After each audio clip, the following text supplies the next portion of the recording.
Hello, I'm on a 2014 Ford Explorer, and today I'm going to show you how to add coolant. So first you make sure your hood's open, which this currently is, and then we'll go to the driver or passenger side here. This would be for your coolant.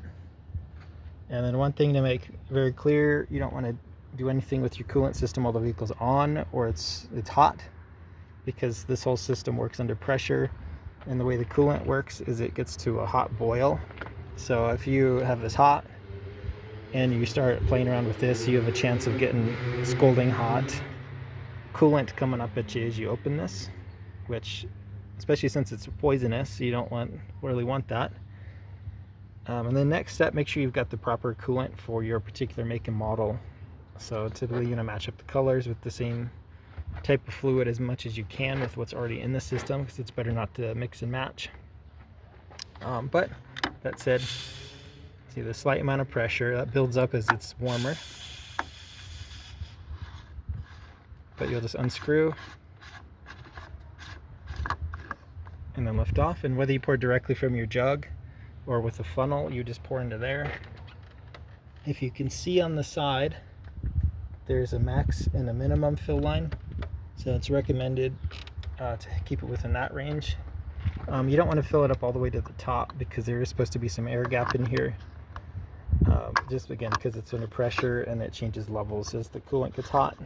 But when you're done, notice it sticks back on. Make sure it's nice and tight, and then also double check all your lines. Make sure they're all running properly with tight connections, no leaks, no puddles you can see throughout the motor. One way you can see more easily once this is all put back together if there's leaks is you have the vehicle running, and you would typically see some drips or potentially some drips under the vehicle for, say, like under these reservoirs sometimes can crack.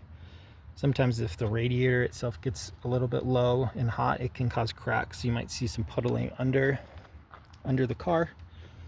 But yeah, just run through all your lines as best as you can and replace and fix those connections and lines as needed.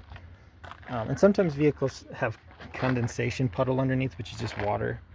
So again, you don't really want it on your skin, but one way to tell the coolant from the water is, aside from the slightly off color, because the coolant has color to it, if it ends up on like your hand or a glove, it's got like a slightly more slick consistency to it than water would.